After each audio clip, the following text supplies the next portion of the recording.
Assalamualaikum warahmatullahi wabarakatuh.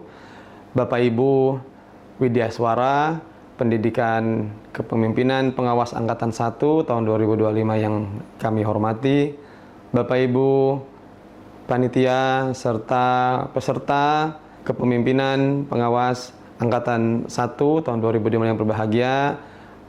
Hari ini kami akan menjelaskan terkait tugas yang disampaikan oleh Widya Isara, Pak Gunawan, terkait intisari konsep diagnosa organisasi dan proses diagnosa organisasi. Kami, Siono Widodo, dengan urut nomor 30. Intisari dari bab 4, yaitu adalah pengertian diagnosa organisasi, lalu ada tujuan diagnosa organisasi, dan tingkatan diagnosa organisasi. Lalu bab 5 yang ada di modul diagnosa organisasi mencakup analisis komponen eksternal organisasi, diagnosa komponen organisasi, serta tahapan diagnosa organisasi. Bapak Ibu dan rekan-rekan yang berbahagia, kita bahas bab 4, yaitu terkait konsep diagnosa organisasi. Yang pertama adalah pengertian diagnosa organisasi. Jadi, diagnosa organisasi adalah sebuah proses yang sistematis untuk menilai sejauh mana sebuah organisasi itu berfungsi dengan efektif dalam rangka mencapai tujuannya. Diagnosa organisasi merupakan kerja kolaboratif antara para pihak yang berkepentingan, yang dalam konteks ini adalah pemimpin organisasi tersebut, yang dalam unit kerja dengan para stakeholder terkait. Lalu diagnosa organisasi yang dilakukan secara kolaboratif akan meningkatkan kesadaran para personil dalam organisasi terhadap isu-isu yang ada, yang nantinya pada akhirnya akan meningkatkan kesiapan para personil untuk melakukan perubahan. Oke, lalu yang kedua dari bab 4 adalah tujuan diagnosa organisasi. Untuk mengidentifikasi celah atau gap antara kondisi saat ini atau yang kita sebut dengan existing conditional current state dengan kondisi yang diinginkan expected condition atau desired state dari komponen dan fungsi yang ada dalam organisasi. Diagnosa organisasi diharapkan dapat memberikan pemahaman tentang bagaimana aktivitas organisasi itu berfungsi saat ini.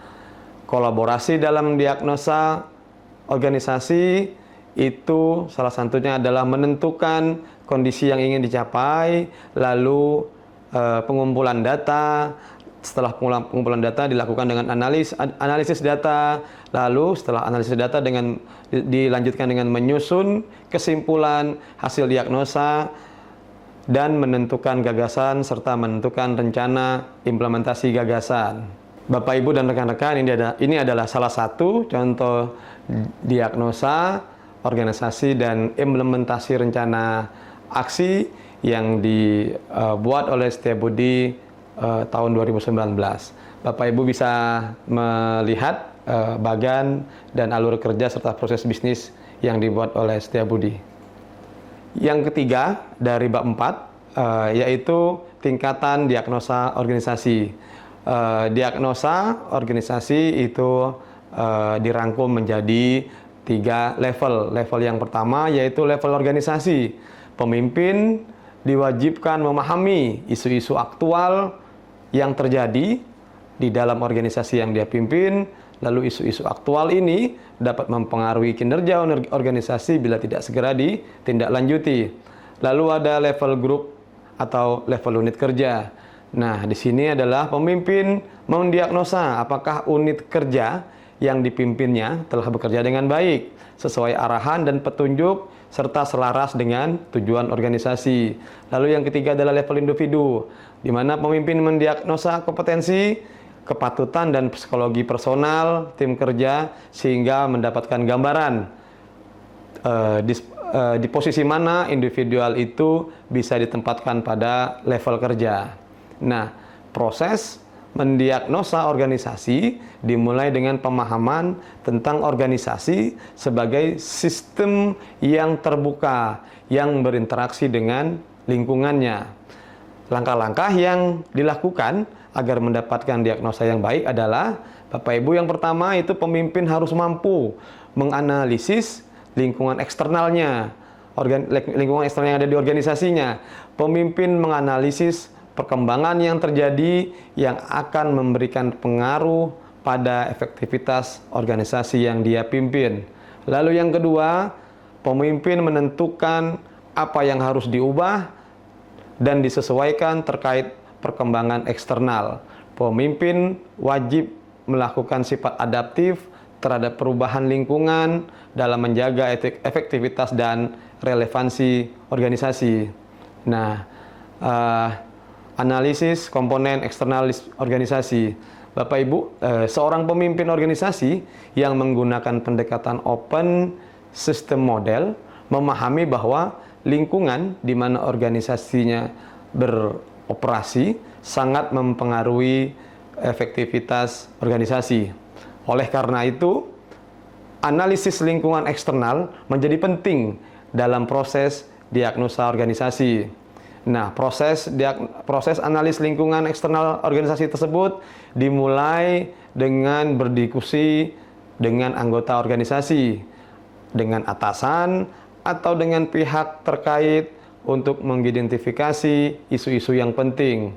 Kemudian, dilakukan pengumpulan data dan informasi relevan untuk menganalisis isu-isu tersebut. Hasil analisis tersebut digunakan untuk menentukan isu-isu prioritas yang perlu ditangani oleh organisasi. Lalu ada diagnosa komponen internal organisasi. Diagnosa internal organisasi dilakukan untuk mengevaluasi kesiapan komponen-komponen internal organisasi dalam menghadapi perubahan yang dituntut oleh lingkungan eksternal yang sudah disampaikan tadi. Hal ini bertujuan untuk menentukan kondisi yang diharapkan dari organisasi agar dapat lebih efektif dalam merespon perubahan lingkungan.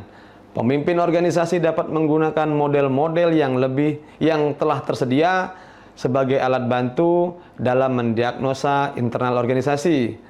Contohnya adalah model 7S McKinney, yaitu 7S itu strategi, struktur, sistem, skill, style, dan staff. Atau bisa juga dengan model Levitt. Levitt itu menggunakan task, struktur, teknologi, dan people.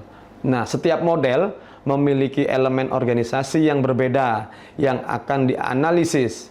Penting untuk menyampaikan model yang digunakan kepada para pihak terkait untuk memastikan pemahaman yang utuh tentang proses diagnosa yang sedang digunakan.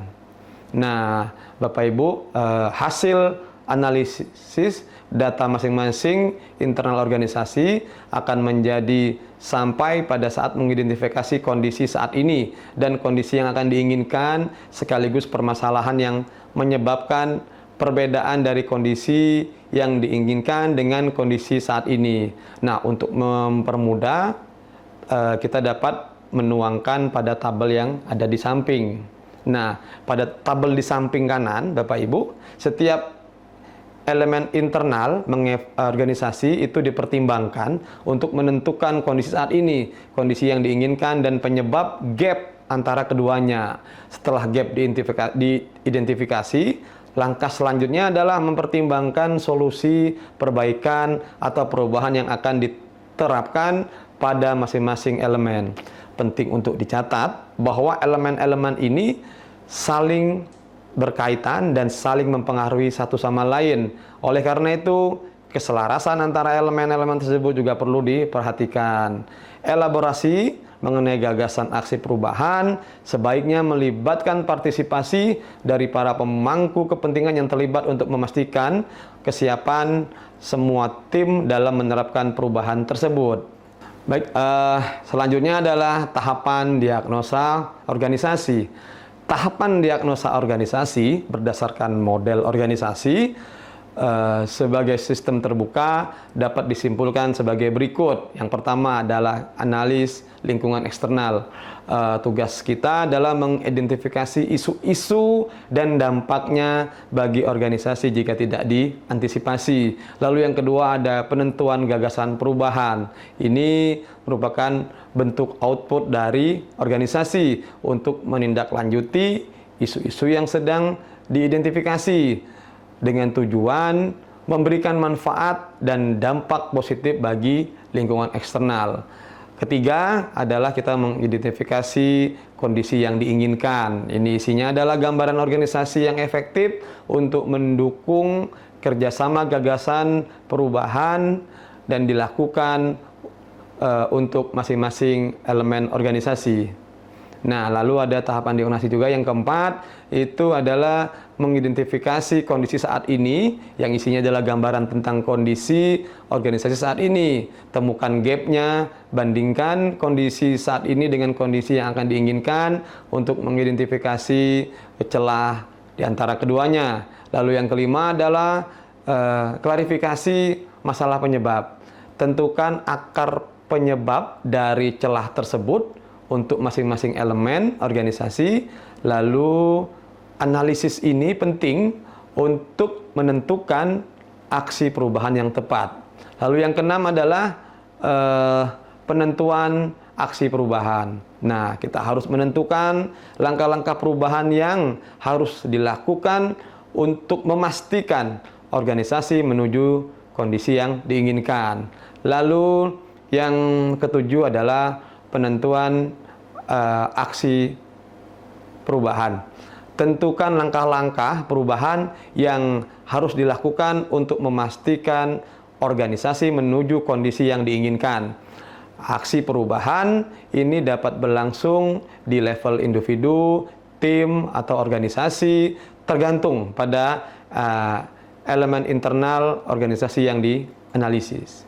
Nah, Bapak Ibu, kesimpulan yang bisa kami tarik dari bab 4 dan bab 5 dari modul diagnosa organisasi adalah dalam rangka konsep dan proses diagnosa organisasi yang memandang organisasi sebagai sistem terbuka, maka penting memperhatikan hal-hal berikut. Yang pertama, analisis lingkungan eksternal, diagnosa internal, pemahaman masalah mendasar, lalu ada penggunaan model diagnostik, lalu ada langkah-langkah sistematis dan implementasi perubahan. Lalu setelah itu dilakukan, maka konsep dan proses diagnosa organisasi itu adalah langkah kunci dalam memahami dan meningkatkan kinerja organisasi dalam menghadapi perubahan dan tantangan eksternal. Bapak Ibu, demikianlah video singkat dari kami terkait tugas diagnosa organisasi.